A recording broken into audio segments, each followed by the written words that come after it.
remember once I was having breakfast with some friends, and there was a teenager. This was about that time. It was like 2015 or so. And I said to him, "How old are you?" And he said, "I'm 17, but I'll be 18 before the election." And I said, "Oh," I got all bright and happy. I said, "Oh, then you can vote." And there was like total silence at the table. And then later, the dad said to me, "We don't vote." And I said, "Why don't you vote?" And he said, "Well, so often there's just like, just a marginal difference between the candidates." And I said to him, a lot of people live in those margins. There are a lot of people for whom a small change in, minimum wage, for example, or something like that makes a big, big difference. A lot of people live in those margins, but if you have that sense of connection to others, even if their life doesn't look exactly like yours, you are moved by a sense of responsiveness, like, oh, I want to see their lives getting better too. This episode is brought to you by Pause, Breathe, Reflect, the app that can help bring more mindfulness to your everyday moments. Imagine what would be possible if more people could live more mindfully. Hey there, my fellow like-hearted humans. It's Michael, and this is the Kintsugi Podcast.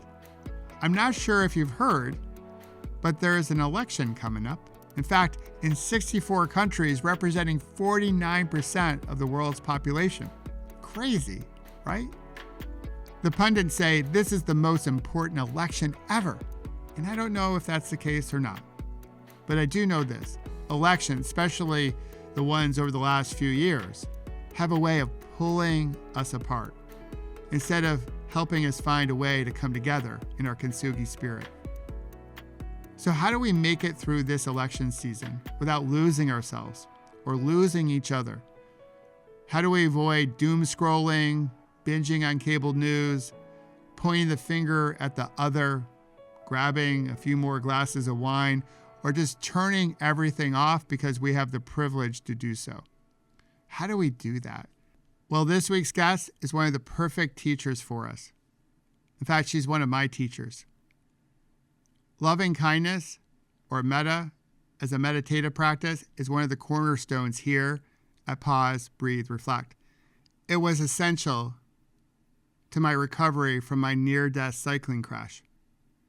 And we practice it to this day, almost every day, and we do a live practice every Friday, so we can put a beautiful ripple into the world as we begin the weekend. Sharon brings wisdom to this moment in time. As one of the pioneers of meditation and mindfulness here in America, she has the experience to help us navigate this moment so we can remain hopeful about creating a more perfect union. And coming up at the end of September and the beginning of October, she has a 3-part series that is built foundationally on the Four Immeasurables: loving kindness, compassion, appreciative joy or mudita, and equanimity. And in our conversation, we talk about this course, her beginnings, and how we can navigate this period of time in such a way that it brings out the best in us, that it puts a beautiful ripple into the world that can help future generations. So if you're ready, let's take a healthy breath in and a slow releasing breath out. And get ready to hear the wisdom from Sharon Salzberg on how we can participate in this election season in such a way where we become better together. Sharon, so good to see you. Thank you. It's good to be with you. So I want to begin here. You don't know this, but you have influenced my life in so many ways, and I can feel myself getting goosebumpy and almost choking up as I say this. We've never met in person, for those listening. I was close to IMS a few weeks ago. I was in Deerfield, Massachusetts for a little bicycle race in the western part of Mass and in New Hampshire.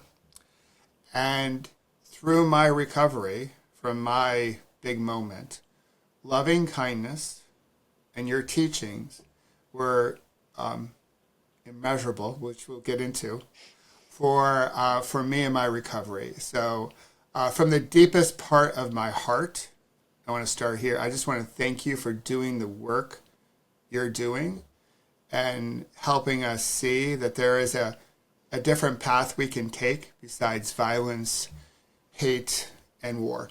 So thank you. Well, thank you so much. It's really beautiful. Yeah. So I want to bring us back to Western New York. So for those that don't know you. So I'm a Western New York kid, grew up in Rochester, as I mentioned. So you went to SUNY Buffalo, I did. and which a lot of my friends did. So it's 1969, and you take an Asian philosophy class, right? And that was the spark that got you into, your current calling and your current work. So can you bring us back to that moment? Like, what compelled you to take that course? Was it part of the core curriculum or was it an elective? Curious minds want to know. Sure. So there was a philosophy requirement. And in all honesty, as far as I remember, I looked at that schedule and I thought, oh, that's like on Tuesday. That's convenient. I'll do that one. And so I chose it, and the course actually did really literally change my life. So there were a couple of reasons for that. One was in the section where they're talking about Buddhism. They talked about the Buddha's very unafraid, unashamed acknowledgement of the suffering in life. And for a lot of people, that's kind of a depressing message, but for me, as, many know from my writings and speaking, I had a very traumatic childhood, a very chaotic childhood, a lot of loss, a lot of change. And like many people also know from my writing, that my family system was the kind where this was just never spoken about. So I had all of these feelings inside of me and I didn't know what to do with them. And here was this kind of external acknowledgement. There's suffering in life. This is natural. Everybody to one degree or another will go through this. And rather than being a depressing message, for me, it was like so inclusive. It was like the first time I thought, I'm not so weird. I'm not so like kind of left out and different, and I belong, in effect. So that was huge for me. And then in the context of that class, I heard there were practices, there were methods called meditation. And if you practice them, you could actually be a lot happier. So I looked around Buffalo, New York, and I just couldn't find it anywhere. And so in one of the miracles of my life, truly a miracle, I created an independent study project for the university, and I said, I want to go to India and study meditation. And they said yes. So I was 18 years old when I left.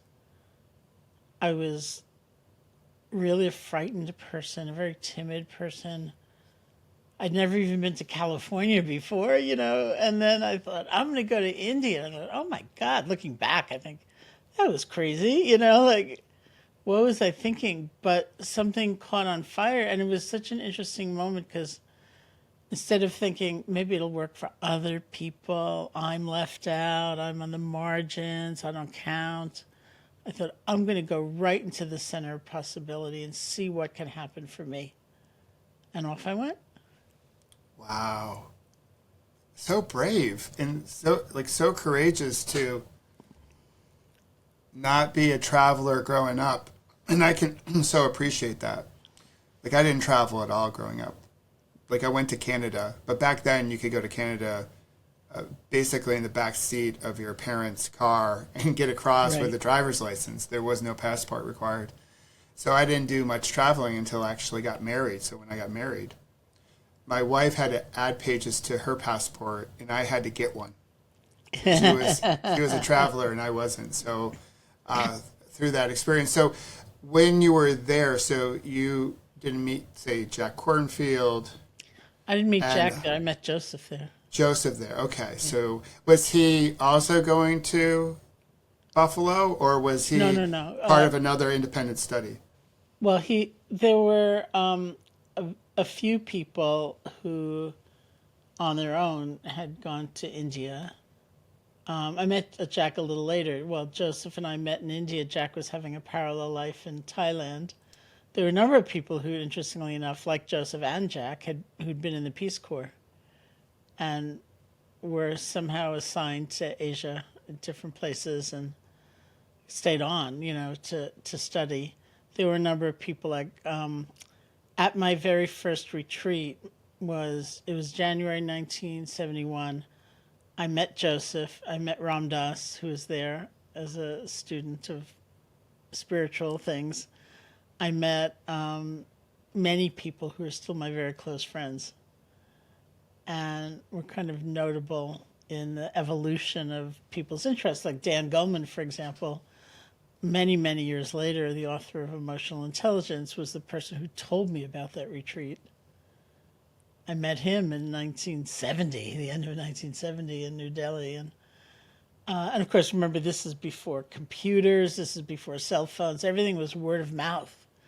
Like Dan said, I heard about a retreat I'm going to, where the presentation is very much about the practice. It's a very practical how to do this stuff.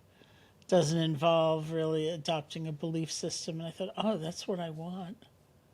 And that's how I went. That's how I ended up in the retreat. Joseph was already there.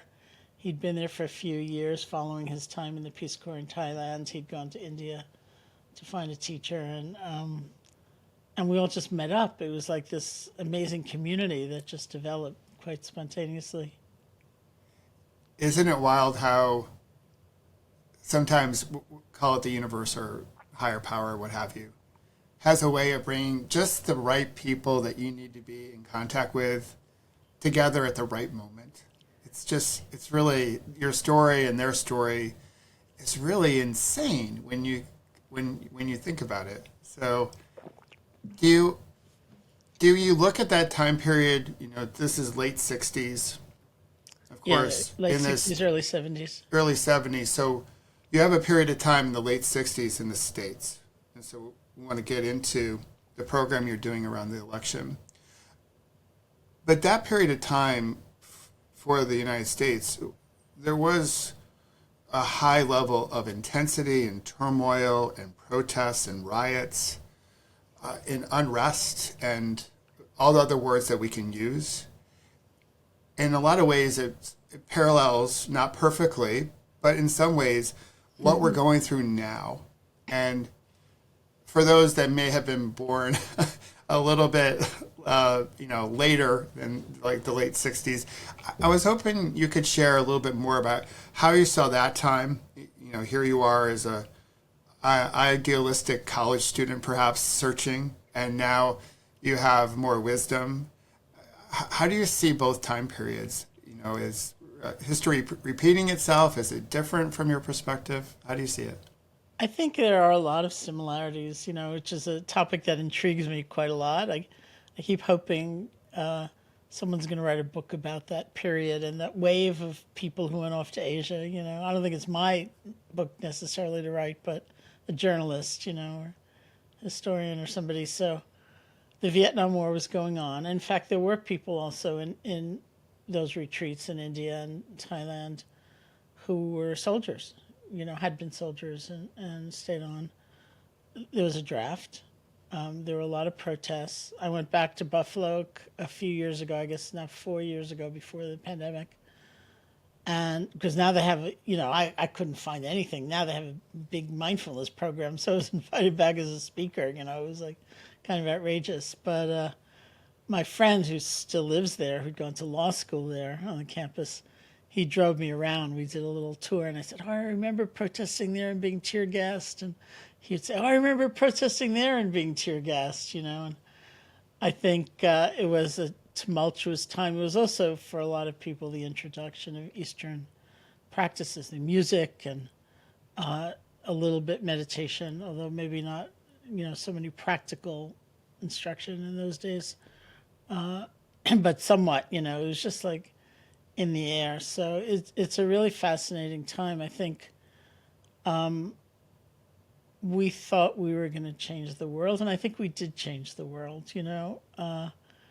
Could use a little more change. So Absolutely, I'm we're right not there with yet. you. But I want to commend you for the change that you all made and have created and continue to create. Okay, I have to tell you my great claim to fame in hippiedom is I was at Woodstock. I was at the Oh, original wow, Woodstock. Yes. nice. Yes. I just wanted to throw that in. So is there a memory from Woodstock that is most vivid for you? I remember being fed by the hog farm, by Wavy Gravy, and being really wet and sleeping in the mud. Absolutely. Oh, that's awesome. That's so great. Yes. So you have your hippie credentials by Thank you. I being agree. at Woodstock. No one, Sharon, can take that away from you. That is awesome. That is so good. Do you all get together, not to bask in your own ego, but do you come together in reunion and talk about those days, that time, and how you all see the world differently? I know you probably have communion and community at IMS, but do you give yourself time to reflect back on like all that has happened? I think, well, there's still very, very strong bonds of friendship, Sure. between many of us, and we do, I find it fascinating, I don't know anybody that looks back at that time and thinks, God, we were stupid, like what a waste. I should have, had a job, earlier, I mean, ultimately people needed to work, or they were raising families or there's a different level of responsibility. But, I mean, it was the most precious, amazing time. And it was also an interesting time in terms of facing adversity, because physical conditions certainly weren't easy, and health and, so many things were difficult. But that quality of learning, and, learning so much about oneself and discovery and forming friendships that lasted, they still are here 50 years Lifetime. later, and kind of like finding one another. And it was so beautiful. And that we had a quality of resource in meeting the adversity that I think is a real lesson also. Oh, I think so. I think through today's lens, you would be labeled as a group that had a failure to launch, which is a term I've come to understand is a thing nowadays when it comes to college kids, the failure to launch into their professional lives. I didn't know. Yeah, so there's a thing. I think it hinders boys more than girls or men more than women. But yeah, this whole like, how do you leave university or college and get into getting your job, basically, and making a living? And in some ways, once that happens, I'll say this from my own personal experience, once that happens, it almost shuts off the whole curiosity about learning about oneself and learning about the world, because you got a job to do. You got to get after it and do that thing that people do in corporate life. So, yeah. So you would have been back then, if this was a term, Sharon, I think the lot of you would have been labeled as, oh, here's a bunch of kids. There's a failure to launch here, and this is a problem, as opposed to this wonderful exploration of discovery, which has, in so many ways, changed the world. And really, you all have really brought this Eastern philosophy to the States. And, without you going, maybe the University of Buffalo doesn't have the type of mindfulness program it has today. It still might have one, but no doubt your fingerprints are on it in some form or fashion. So Yeah, thank you. so I want to take us to 2016. So as we get into the election, so I know on YouTube you put out a loving kindness practice, I believe it was a loving kindness practice post election. So that was a difficult moment for us as a country, at least for some of the country. I don't think the country is really divided. I think we're sort of in thirds of like, this team, that team, and I don't think I have a team. So as opposed to this 50-50 divide. But going through the last, say, 8 years and coming up to this election cycle, what have you discovered about us, maybe about yourself, through these last 8 years, plus or minus a few days? Well, I think it's on different levels. One is I've always been a very, very strong, passionate proponent of voting, of being Yes. engaged, being involved. And I was surprised at meeting people who did not agree with me I about know. that. Fancy that, right? Like how could that be? I think it's our voice, it's our chance, and everyone is equal. Like it doesn't matter how much money you have one vote.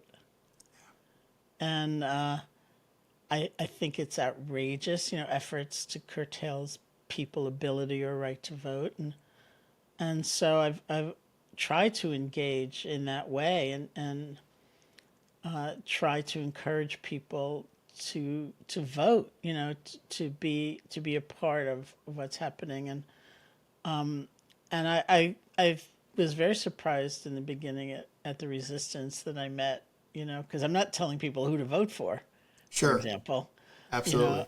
Just And vote. saying, I vote, Get out there, be be engaged, be active. Yeah. that's right. And then, because of my mindfulness practice, because of all these years of both looking within, and I think one of the things that happens in meditation that's a little bit quieter, that people don't often think about is, and it's odd, it's like meditation may be something you do all alone, it may be something you do with your eyes closed, but what happens is this tremendous and genuine sense of connection to others gets developed. And it's not forced or, phony. It happens. And so I remember once I was having breakfast with some friends, and there was a teenager. This was about that time. It was like 2015 or so, or somewhere. And I said to him, "How old are you?" And he said, "I'm 17, but I'll be 18 before the election." And I said, "Oh," I got all bright and happy. I said, "Oh, then you can vote." And there was like total silence at the table. And then later, the dad said to me, "We don't vote." And I said, "Why don't you vote?" And he said, "Well, so often there's just like, just a marginal difference between the candidates." And I said to him, a lot of people live in those margins. There are a lot of people for whom a small change in, minimum wage, for example, Sure. or something like that makes a big, big difference. A lot of people live in those margins. But if you have that sense of connection to others, even if their life doesn't look exactly like yours, you are moved by a sense of responsiveness. Like, oh, I want to see their lives getting better too. That's something that I would really like to have happen. And you may have, again, different views about how to accomplish that, but that basic sense of connection, that fundamental sense of connection, can be very, very strong. And so now I'm proud to say they vote all the time. So That's good. You converted the whole family. That's yeah, I awesome. did To convert the whole voters. family. I had that whole notion that you're really voting for all of us, Yeah, as opposed to just voting for yourself. And living here in New Jersey, I come across many people who tell me, "Well, I'm not voting." Like, these two candidates, at whatever level of the political ladder we happen to look at, Neither one of them really appeals to me. And by the way, my vote doesn't matter anyway. We live in a blue state, right? That's sort of how the conversation goes. So I don't need to vote. Mm-hmm. So I'm not going to put out the effort to vote. And I do think like our history as a country, so I know in your practice and your teachings and others, we talk about worthiness, or enoughness. And we have such a history as it ties back to the ability, the power to vote, that you're not enough, you're not worthy enough to vote. That's right. Right? And so when we think about the generational trauma or limiting beliefs, we can look at the vote as an example of like, that's real. Yeah. Yeah. We started the country off as with this notion that only certain people are allowed to vote. Only certain people are worthy of voting. And we had to fight for it. Yeah. And then to so allow everyone to vote. And then we end up not voting. It's almost a disservice to everyone's voice, including our own. We rob it when we don't vote. So definitely. I love that notion. So I want to now bring us to 2024. We have an election coming up, as we all know, on many fronts. And in fact, I think there are 63 other countries on this big blue marble that we share that have elections this year. I think it represents 49% of the world's population, which is crazy. Yeah. So I totally get why so many people have claimed this is the most important election in history.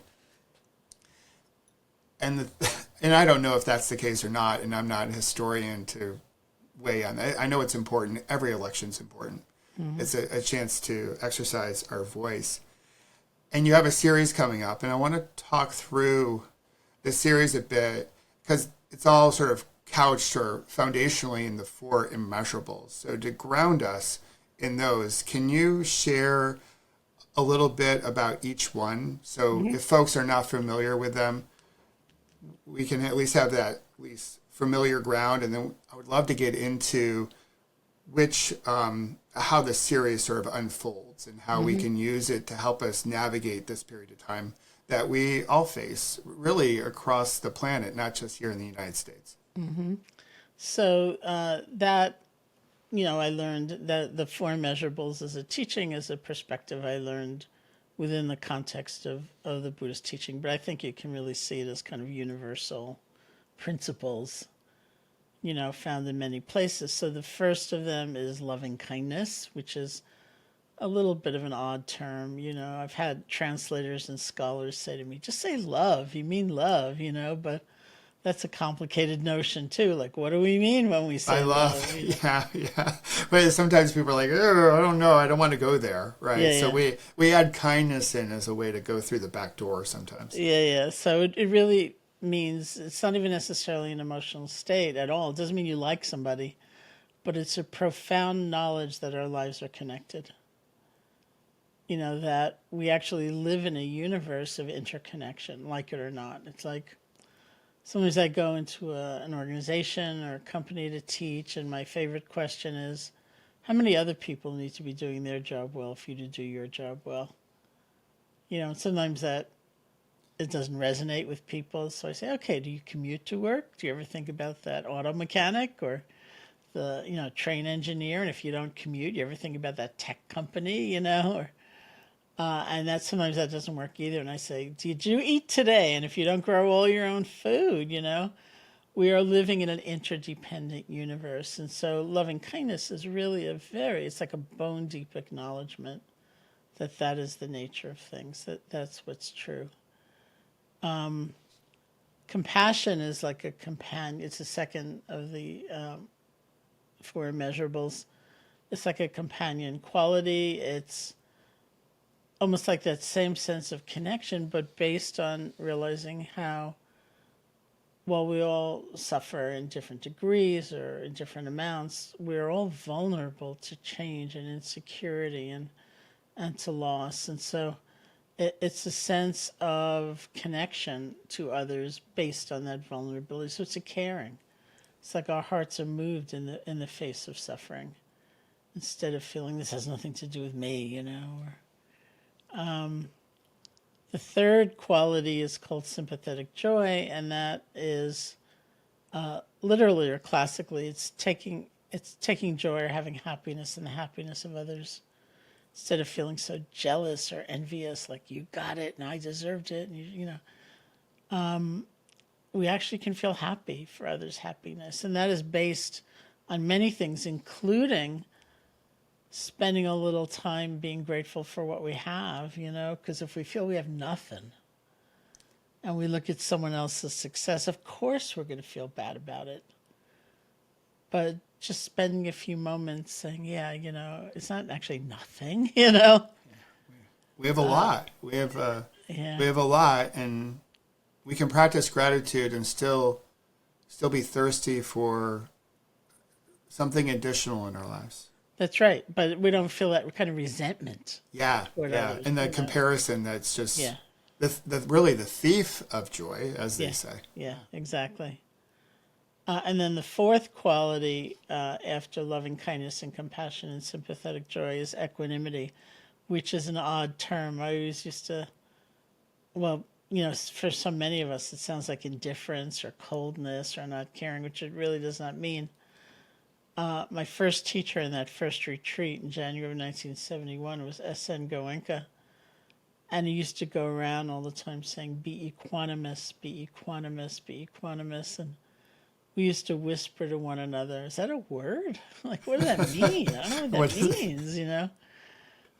It doesn't mean indifference. It doesn't mean coldness. It really means balance. And it's the balance born of wisdom. It's like, I want to seek change and I'll do everything I can, and I'm not in control of the universe. You know, I'm not, say, moving on my friend in this really terrible situation with the notion that I'm in control, I'm going to save them, you know. We do everything we can, and we can have a kind of balance, realizing things can take time. Yes. And as we plant seeds, we don't see the immediate results and things like that. So the wisdom factor never hurts the compassion factor. We think it does. It's going to cut it off, but it actually only helps. So those are the four boundless states. A little funny story about equanimity. So as someone who has a total knee replacement, one of my good friends would often say to me, this happened a few years ago when I got it, he was like, you now have equanimity. So when I think of equanimity, I think of equanimity, Knee. So for all joint replacement people with a knee, that's a different definition of it. So somebody just sent me a sticker as a present. Someone I don't know sent me a sticker they had made with a picture of a moose, and it says Equanimous. Equanimous. I love it. That's a great sticker. That's a great sticker. All right. Now feels like a good time to take a moment to pause, breathe, reflect. And when we come back, Sharon and I will talk about anger and how it's not necessarily the fuel we think it is. And she'll talk further about her election series and how you can join her in putting a beautiful ripple into the world. All right. Wherever you happen to be, come into a comfortable position. You can close your eyes if you like.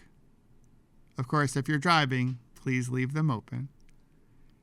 And we'll take 3 simple breaths together. So let's drop in. Breathe up fully through your nose if you can. And begin to notice where you feel the breath most clearly. And now release the breath. Give yourself permission to relax into this moment. And let's take 2 more. Full breath in.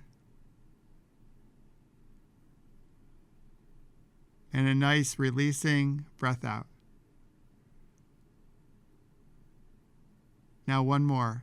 A nice full breath in.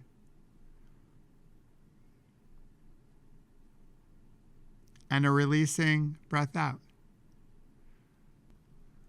All right. Nice job. You just did a simple pause, breathe, reflect break. And you can find hundreds of other short practices that can help you bring more mindfulness to your everyday moments on our app. They can help you let go of some stress, open your awareness, sharpen your focus, and meet your moment with equanimity so you can be happier and ripple happiness to other people. Downloading the app is easy. All you have to do is go to Apple's App Store or Google Play and simply type in pause, breathe, reflect, and there you have it. You'll become a member of our like-hearted community of humans looking to be better humans to other humans. Now, let's go back to our conversation and talk about anger and Sharon's series all around the election. So the first series, you've heard the first part in the 3-part series, you're focusing in on loving kindness and compassion. And I know you've heard this question before, but I still receive it because I do a loving kindness practice every day and lead one every Friday with a group.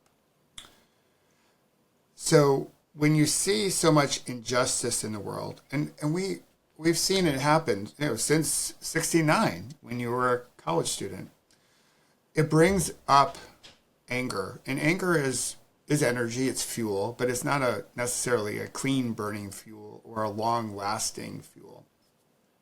But you see things happening in the world. You can point to Ukraine, you can point to what's happening in Gaza, and I think a natural tendency for people is like, no, like we gotta fight that.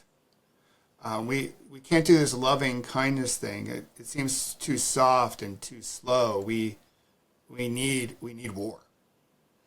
And I would love for you to just spend a few minutes here just sort of giving us an idea of like how loving kindness can fit in, and just that whole notion that we need to fight. Because love is fierce. Like what we're talking about is coming from a different place. Mm-hmm. So from a loving place where we put the energy of love into the action we want to take, which is really coming from your book, Real Change. Mm-hmm. And just the power of that, because that's a cleaner burning fuel, from my perspective. And I would love for you to share a little bit more about that.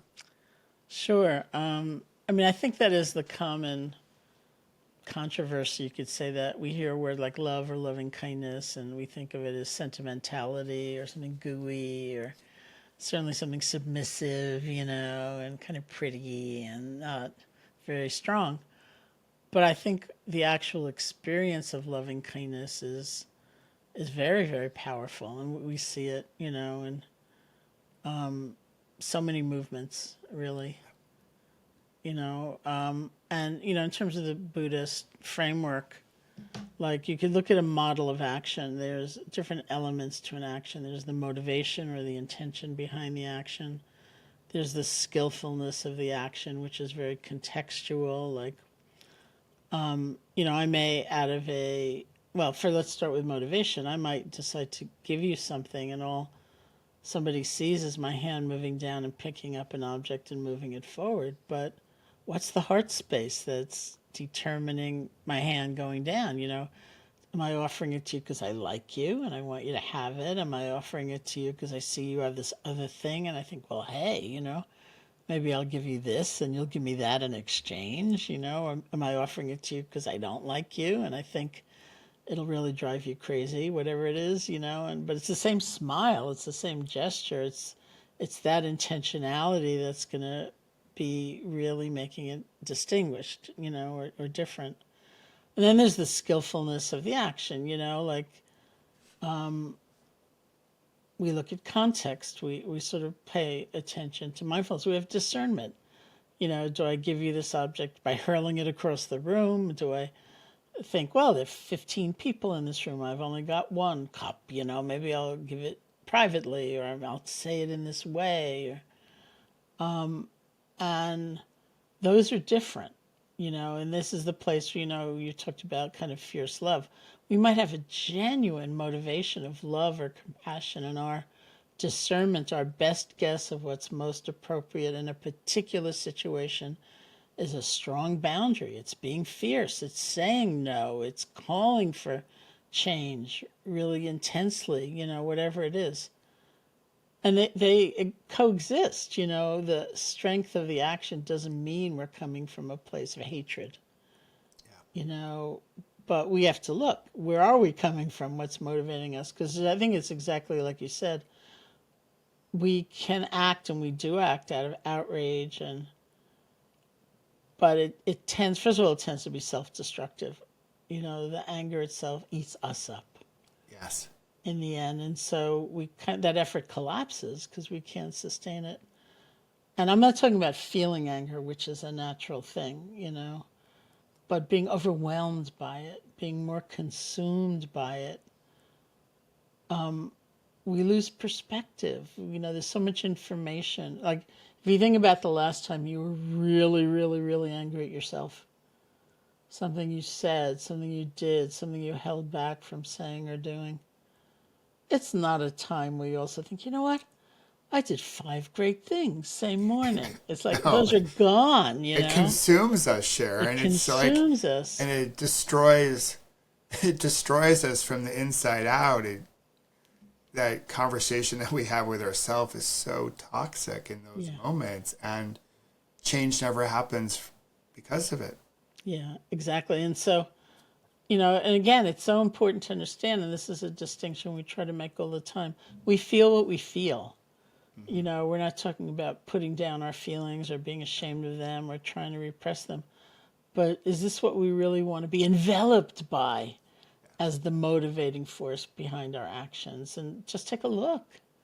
What are the consequences of coming from that kind of place? It doesn't make us weak, truly, to develop more loving kindness. I think it makes us incredibly strong. So as we go through periods in time, certain words come into the public domain. During the pandemic, I think one of those words was empathy. That was a word that we didn't really talk about much. I tend to spend a lot of time in corporate life, as a coach and bringing meditation into corporations. So empathy was a big thing. But with empathy, we go into the rabbit hole with the person. And I see us coming out of this. And the first session that you're doing speaks to compassion, obviously one of the 4 immeasurables, as you just mentioned.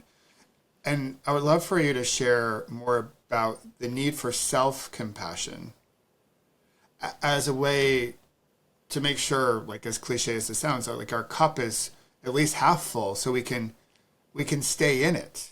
We can stay in the type of change we wish to create in the world. Yeah. Can you share more about that? Yeah, there are lots of levels to that as well. Research is actually making a distinction between empathy and compassion, for example. Empathy being that kind of resonance, which is an essential building block to really caring. But sometimes we genuinely have a feeling of empathy, for someone's situation. We're just frightened by what we see, and we want to run away, or sometimes we're so exhausted to begin with. It's like we can't muster the energy to respond and see if we can make a difference. And sometimes we get into that weird egotistical control thing, like, I am going to be the one to save, everybody right away by Tuesday, like whatever, which of course doesn't work. Or sometimes we have the compassionate response, which is moving toward what's happening, what we see, to see if we can be of help. Not to demand, that we're in control, but to see if we can be of help. And so there are a lot of balances that are implied in that, including caring about ourselves as well as for others. And that's also very difficult for us, Anytime I've used the term self-compassion, people usually equate it with laziness, and not having standards of excellence or principles. And it doesn't mean that at all. But, again, it's taking a realistic view. Like, how do we sustain an effort? I can use the example of meditation, which writ large plays everywhere in our lives. Many meditation techniques involve having an object of awareness, and we rest our attention on that object, and then when our attention wanders, we try to let go of the distraction, whatever it is, and come back to that original object. So there I was in India, my very first retreat. The first meditation instruction I ever got was like that, which was around the feeling of the breath, the actual sensations of the in and out breath. So that was the first instruction, sit down and feel your breath. And I thought, that is so stupid. I came all the way to India. Where's the magical, esoteric, fantastic technique that's going to wipe out all my suffering and make me a totally happy person? And then I thought, well, what's it going to be, like 800 breaths, 900 breaths before my mind wanders? And to my absolute shock, it was like one breath. Or sometimes 2 breaths, and I'd be gone, and I'd be way gone. And I kept hearing over and over again, don't worry about that. The important part is learning how to let go and start over. Let go and begin again. It's like repair or resilience. Don't worry about. But I, of course, worried. And what do we usually do? We sit down with some intention, like resting our attention on the feeling of the breath. Our minds wander, and we jump on this train of really harsh self-judgment. I can't believe I'm thinking again. No one else in the room is thinking. They're not thinking. They're sitting here in bliss. They're sitting here bathed in brilliant white light. I'm the only one who's thinking, I'm so stupid, I'm so bad. Plus my thoughts, they're so ridiculous. They're so banal. If these people were thinking, they'd be thinking beautiful thoughts. They'd be thinking loving thoughts. I'm the only one who's thinking again about, that traffic problem. I'm not the mayor. Why am I thinking about that? I'm so stupid. I'm so bad, right?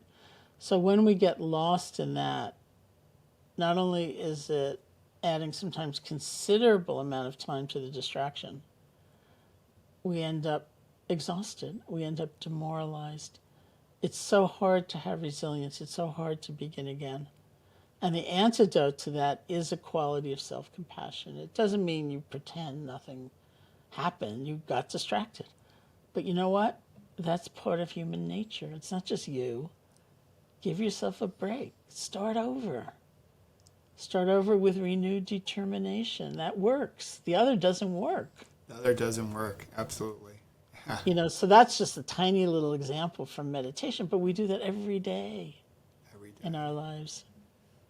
Yeah, and we have a tendency sometimes, at least here in the West, we grab onto something, a just cause, and we put a lot of energy that is driven by several different emotions, if not 10 and 20 different emotions. And it's a fast-burning rocket ship of all this attention. The news media grabs onto it, adding more fuel to it. And then we go down the road a bit, 3 months, 6 months, even a year, and we wonder, what happened to that? We lose steam. We don't stay in it. And to your point, there's something, I think, around the ability to endure, the ability to be resilient, the self-compassion piece that we burn out. Maybe not through a classic definition, but we lose our mojo and we move on to something else. So we don't begin again on the just cause that we want to put some energy around.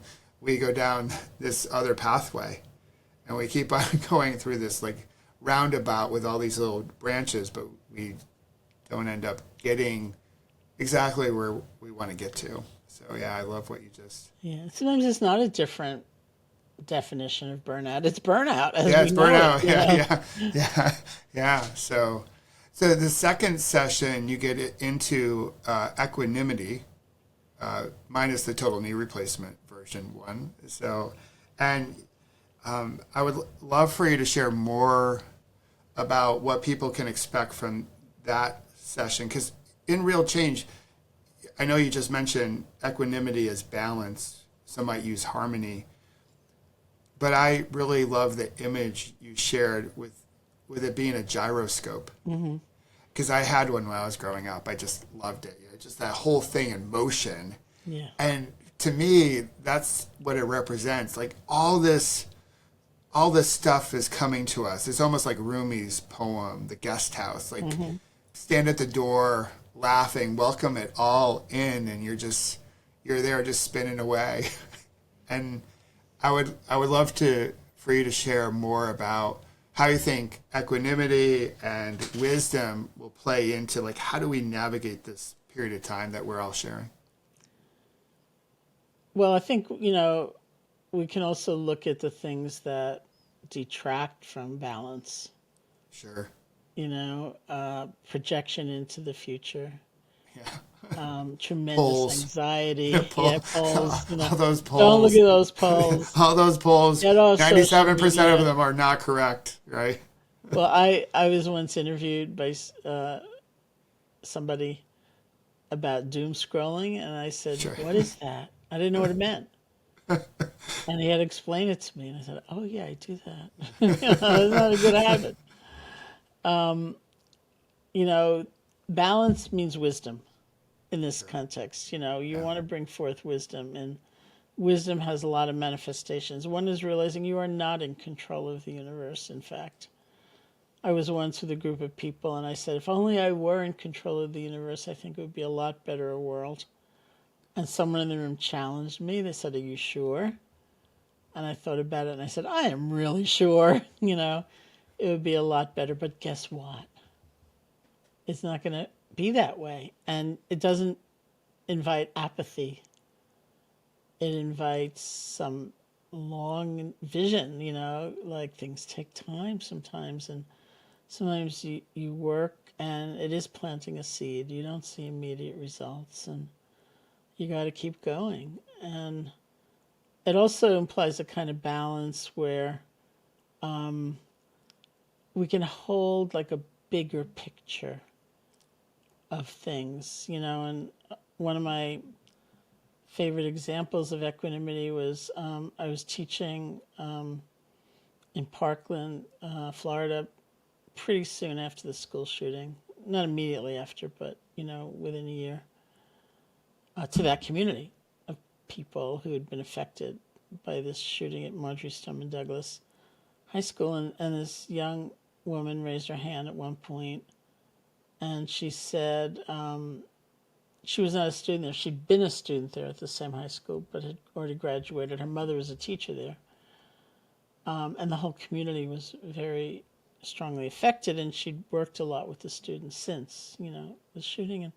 And she said, I'm really having a strange experience being here, because it's really an incredible experience, being together in this way, and the practice is so amazing. But I know the only reason it's happening is because that horrible thing happened. And I don't know how to get over that in order to appreciate this. And I said, I don't know that we ever get over it, but we learn to hold them both at once. Sure. And in the Buddhist teaching, we call that equanimity. And it's sort of like the yin-yang symbol. Sometimes in that light part, there's a circle of darkness, and in that dark part, there's a circle of light. And you learn to hold it all at once. And so then I saw her name, Samantha. I saw her again, months later. And I said, oh, remember that conversation we had? And she said, not only do I remember it, I think about it every day of my life. She said, equanimity is now my North Star. That's what I try to guide my life by. And so I think of her, often when the topic of equanimity comes up, and it's sort of like that. It's holding so much at once, and having a heart and mind big enough and spacious enough to experience the world that way. It's really a mysterious quality unless you explore it. It Absolutely. sounds, again, so stupid, but it's really very powerful. No, it's really powerful. In 2022, I rode my bike across the country, and my wife drove the RV that we rented. And equanimity was a vital part of the trip, because we rode through some of the most rural places in the country. And you saw a lot of signage that really just spoke of hatred and divisiveness, darkness, if you will. And then you also met people in those same towns that were like-hearted, not like-minded, but like-hearted. And it would have been really easy to be consumed by the signage that was focused on hatred and dividing and us versus them and all that jazz. So I had to find a way to also hold in my heart the goodness. And some of the goodness I didn't get to experience firsthand, but I just know that's there, almost in a hopeful way, to get across the country. And because I do believe that as a country, now I'm just speaking about the U.S., just we got so much goodness. People want the best for each other. We might find different or have different ways of getting there based on how we grew up and just beliefs. But I do believe that people want the best for each other. We all have that fundamental desire to be safe and to be heard and to be seen and to be loved. So that gets me to the third edition or third installment of your course or your series, and that's about resilience and hope. And as we round out here, Sharon, I would love for you to share what keeps you hopeful during this period of time. Because politics can be like flip-flopping in the wind, like a flag sometimes. And one moment we're like, oh my God, like we're going to go to heck in a handbasket. And other times like we experience great joy and, from both sides of the aisle, really. Yeah. What's keeping you hopeful? I think there are a couple of things. One is very similar to what you were just talking about. Like when I was writing a book more recently than Real Change called Real Life. And I was studying awe, the quality of awe. And I'd only sort of known about the research, where people go off like to the redwood forest and they look at the magnificent sequoia trees and they're filled with awe, that quality that really lifts us, and inspires us. And to my amazement, as I looked more carefully at it, I thought it actually resembled what was true for me, which is that I mostly feel awe looking at the goodness of others. And they don't have to be famous people or and usually they're not celebrated people. They're people who are, just doing their thing because it feels to them like the right thing to do, to a neighbor, to even somebody who doesn't agree with them, they're making sure they got some food or, and there's so much of that. And I know that because I doom scroll, I don't always open to that, and I think so much of what we're talking about is sort of a conscious use of attention rather than just mechanical and habitual, so I know I need to pay attention to that. I have to remind myself, I have to look for it because it's there. It's amazing, and that gives me a lot of hope. It's just, like years ago, I was at a conference in San Francisco called the Peacemakers Conference, full of luminaries speaking and, the Dalai Lama and all kinds of people addressing the audience, and it was amazing. But my biggest takeaway from the whole conference was walking backstage and hearing the writer Alice Walker just talking to a group of people, and I overheard her say, as I get older, the thing that brings me the most happiness is like good-heartedness. And I just walked on by, and out of all the talks and, everything that happened there, which were amazing, that was the thing that resonated the most with me, like, I think that's really true. So that gives me a lot of hope. And then back to meditation practice, they say the Buddha taught loving kindness meditation specifically as an antidote to fear. Mm-hmm.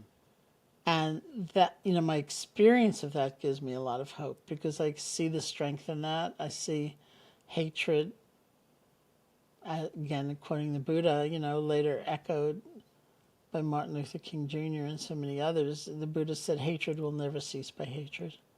Hatred Absolutely. Will only cease by love. That is an eternal law. And I used to think that is quirky because here's the Buddha, who in so many ways was like Mr. Impermanence, saying this is an eternal law. And Yes. I've challenged it myself, as well as seeing it challenged. I think here too, like here, even here, and I think it is really true. And knowing that this quality is not a weakness, that it can be cultivated. That's the other great controversy I find in the West, that we tend to think of loving kindness or compassion as limited. We got a dose and that's it. Rather than thinking, oh, this can be cultivated, this can be developed, but it can be. I've seen that again and again. I've certainly seen it in myself. And I do think it is the antidote to fear. And I think these things are available to us, and that gives me a lot of hope. That's so great. I'll round us out here on a couple different things. One story. It's a story I actually received this morning via email. Someone who attends our loving kindness practices on Friday. Neighbor spat, fences, the whole thing. A lot of yelling back and forth. And I'm going to make the story a little bit shorter. So there's a lot going back, like painting on the fences, choice words, all of it, a lot of animus. And even one neighbor pointing cameras at the neighbor who sent me this note, like sort of spying on them. And what the neighbor who sent me the email did, they created these big posters. And on the poster, it was like, may you be safe, may you be healthy, the loving kindness mantras. And they put them up in their backyard. So the cameras that were directed at their house, that's what the cameras picked up. And as soon as that happened, the intensity, the anger, got flushed out of the system. And for the first time in, say, 6 months, the neighbors had a civil conversation about their boundary, if you will. So this stuff works. Yeah. Puts a powerful ripple into the world. How do people find your series around the election? Can you point them to the right place to sign up and participate and put a good ripple into the world? Yeah, thank you. It's just on my website, which is SharonSalzberg.com. You have to make sure it's spelled Salzberg with an E, not a U, which spell checkers are going to try to change it to. But it's just there, and it's in a sliding scale, for fee, including if you can't pay anything, that's fine, So. Well, I'll encourage everyone listening to sign up and to participate. And if you can't make a particular session, from what I know, you have the recording, and the recording will be shared. So there's no reason why people shouldn't sign up. So I encourage people to sign up.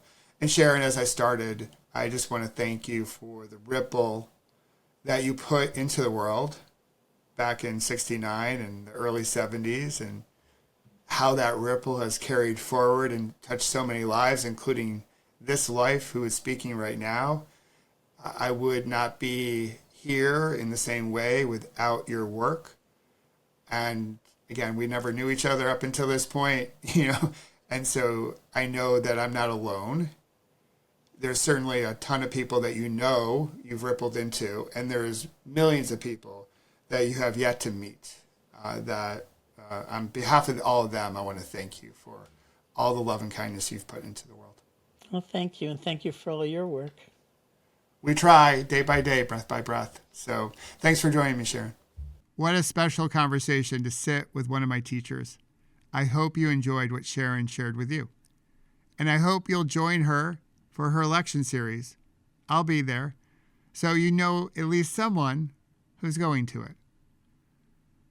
Sharon brings so much wisdom, not only to meditation and mindfulness, but to life. After all, we practice meditation not to get good at meditation, but to get better at life. I'll put all the different ways you can follow Sharon and connect with her. And if you do, please tell her you heard about her from the Kintsugi podcast. Sharon, thank you for putting the type of ripple you're putting into the world. The world definitely needs more loving kindness. And to you, thank you as well. A huge thank you, because I know time is your most precious resource. We can't make any more of it. So the fact that you spent some of your time here with us on the Kintsugi podcast means the world to me. So again, thank you. And if you haven't yet left a kind review or rating wherever you happen to listen to Kintsugi, I hope you'll do that today, because your rating and review helps others find our Kintsugi spirit. And if you want to connect further with our community, you can download Pause, Breathe, Reflect from Apple's App Store or Google Play and join our community of like-heartedness. And if you ever want to speak one-on-one about how you and your team can prevent a bad moment from turning into a bad day or building more resilience, I'll put the calendar link to my calendar in the show notes as well. Again, thanks for being here. And remember, if you have a challenging moment through this election cycle, remember to come back to your breath. Remember your practice. And know that you've got this and we've got you. And don't forget to vote, because your vote puts a beautiful ripple into the world. And until next week, let's celebrate our scars as golden symbols of our strength and resilience. I love you. And I'll see you next week. This episode is brought to you by Pause, Breathe, Reflect, the app that can help bring more mindfulness to your everyday moments. Imagine what would be possible if more people could live more mindfully.